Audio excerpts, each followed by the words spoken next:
Bonjour chers frères et sœurs en Christ, que la grâce, la paix et la miséricorde de notre Seigneur Jésus-Christ vous soient abondamment multipliés. Shalom et bienvenue dans cette nouvelle vidéo de 7 minutes de pain quotidien du 24 mai 2026. Nous poursuivons notre lecture dans le livre des Actes des Apôtres, chapitre 14. Nous allons lire aujourd'hui le verset 2. Souvenons-nous que dans la vidéo précédente, nous avions entamé le chapitre 14 du livre des Actes des Apôtres, qui est également la moitié de ce livre des Actes des Apôtres, puisque nous sommes arrivés au milieu, exactement au milieu du livre des Actes des Apôtres, chapitre 14.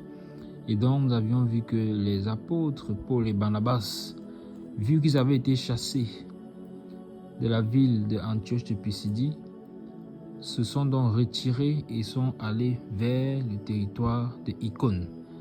À Icône, ils sont arrivés là-bas, ils ont parlé une fois de plus dans une synagogue juive.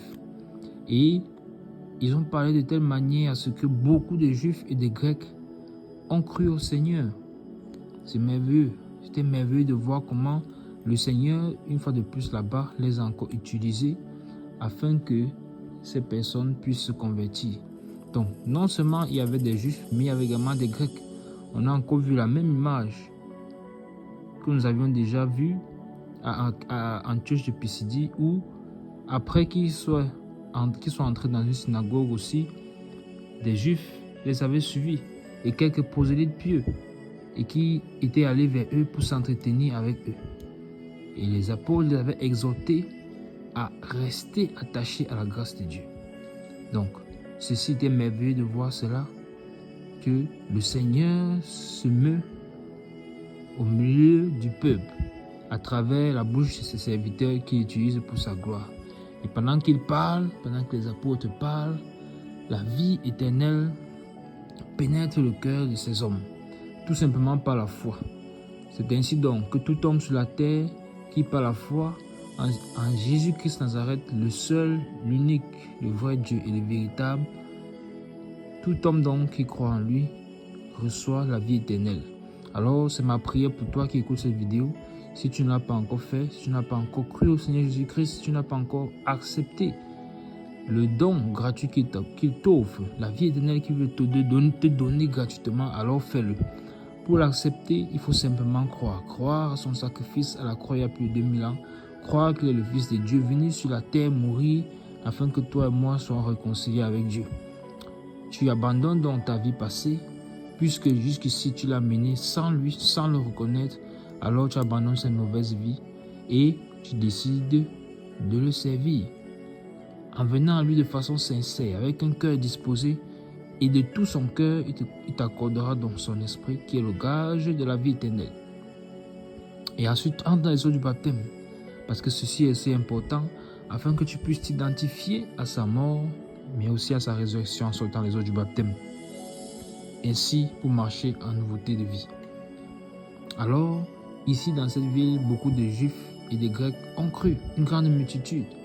Et on s'était donc posé la question à la sortie de la vidéo précédente que est-ce que les chefs de la synagogue, est-ce que d'autres Juifs vont également croire, puisque à Antioche de Pisidie, on a clairement vu que c'était les chefs de la synagogue qui pourtant les avaient invités à revenir parler le sabbat suivant, qui étaient plutôt jaloux d'eux, qui sont retournés contre eux, ont commencé à s'opposer à eux, à les insulter, tout simplement parce qu'ils voyaient que la foule était plutôt attirée par le message qui sortait de la bouche des apôtres. Pourquoi? Parce que bien sûr, ils procuraient la vie. C'était un message qui ne les enfermait plus dans la région.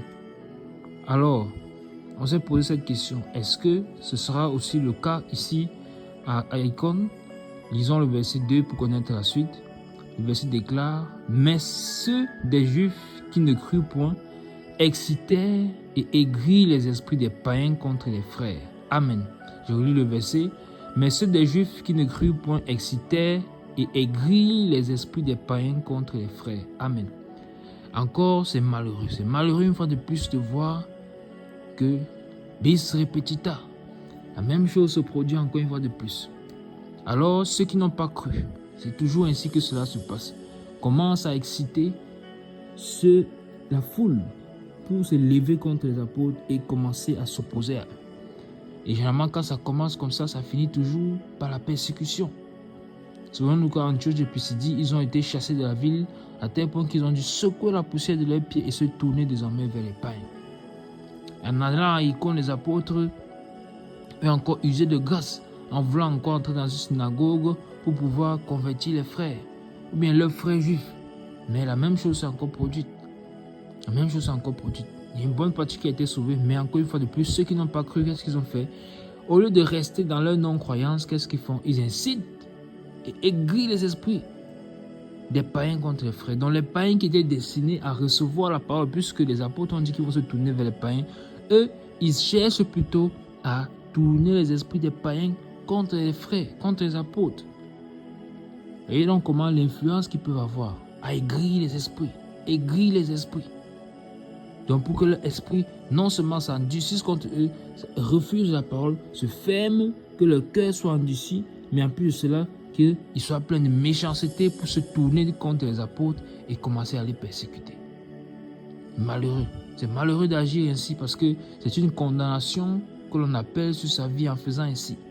Il n'est pas bon de combattre un serviteur de Dieu qui annonce la bonne nouvelle. À cause de la bonne nouvelle, on le combat pour le chasser de la ville. Ceci n'est pas bien, ceci n'est pas bien. Ceci n'est pas bien. Si tu as fait cela par le passé, répands-toi et viens au Seigneur. Viens au Seigneur véritablement. Donc la même chose s'est reproduite une fois de plus. Cette fois-ci, ce sont les païens qui sont excités à se lever contre les frères. Quelle sera la suite? Va-t-on encore une fois de plus les chasser? Vont-ils être persécutés à un autre niveau encore dans cette ville d'Icône? C'est ce que nous verrons par la grâce de Dieu dans la prochaine vidéo.